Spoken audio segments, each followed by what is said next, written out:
Everyone, welcome my channel. শুরু করছি আজকে একটি নতুন ভিডিও।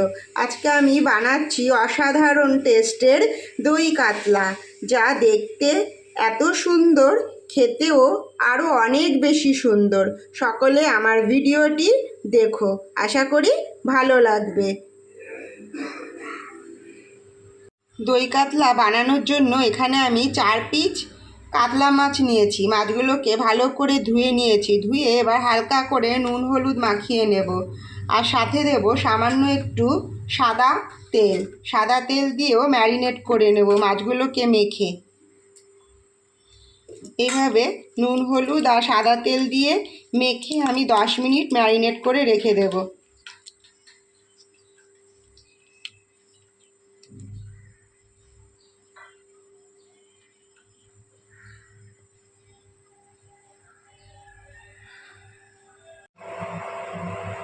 কড়াই গরম করে কড়াইয়ে আমি সাদা তেল দিয়ে দিলাম। সাদা তেল দিয়ে মাছগুলোকে এপিট ওপিট করে ভেজে নেব।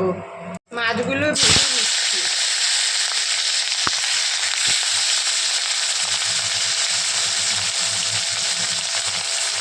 আমি একটা পেস্ট বানিয়ে নেব। এখানে আমি নিলাম মৌরি, পোস্ত,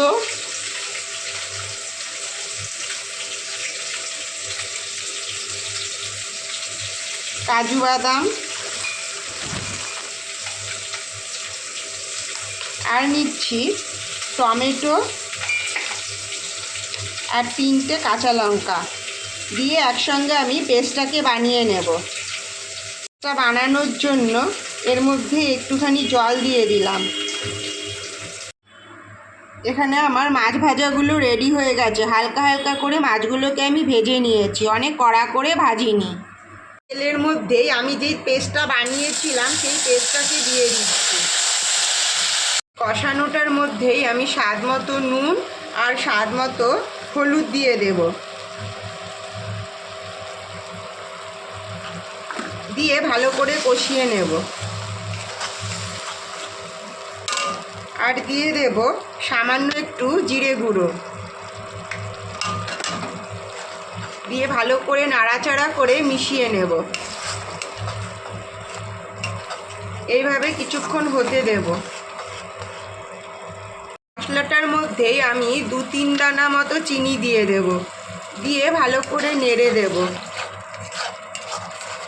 মশলাটা প্রায় কষানো হয়ে গেছে, মশলা থেকে তেলও ছেড়েছে। এবার আমি এই মশলাটার মধ্যে 2-3 চামচ ফ্যাটানো টক দই দিয়ে দেব।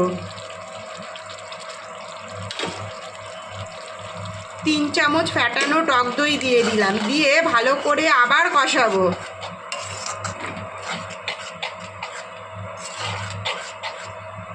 এইভাবে ভালো করে মিশিয়ে দিলাম মশলাটার সাথে। মশলা থেকে কিন্তু অলরেডি তেল ছাড়তে শুরু করে দিয়েছে।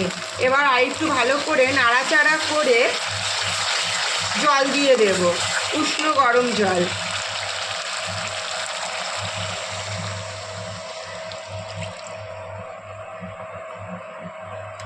ঝোলের পরিমাণটা কিন্তু অনেক বেশি হবে না, সেই জন্য আমি অল্পই জল দিলাম।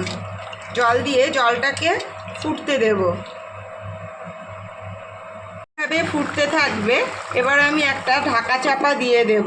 ঢাকা চাপা দিয়ে ফুটতে দিলাম। ঢাকনাটা খুলে দেখি ঝোলটা কমেছে কি না। ঝোলটা এখনও কমতে বাকি আছে, শুকনো শুকনো হয়নি, আর একটুখানি ঝোলটা কমবে। এবার আমি এর মধ্যে কুচিয়ে রাখা ধনেপাতাগুলোকে ওপর দিয়ে ছড়িয়ে দেব। তারপর ঝোলটা আরেকটু কমলে তারপর নামাবো। এইভাবে আরেকটু হতে দেব। আবার ঢাকা চাপাটা দিয়ে দিচ্ছি।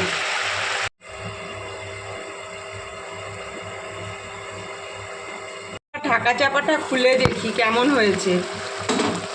ঝোলটা অনেকটাই কমে এসেছে। এবার আমি ওপর দিয়ে একটু গুঁড়ো গরম মশলা দিয়ে দিলাম। একটু নাড়াচাড়া করে তারপরে নামাবো।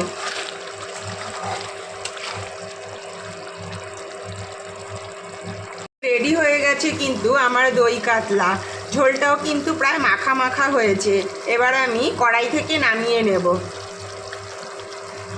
আমি কড়াই থেকে নামিয়ে নিয়েছি অসাধারণ টেস্টের দই কাতলা। দেখতে যেমন সুন্দর হয়েছে, খেতে তার থেকেও বেশি টেস্ট হয়েছে।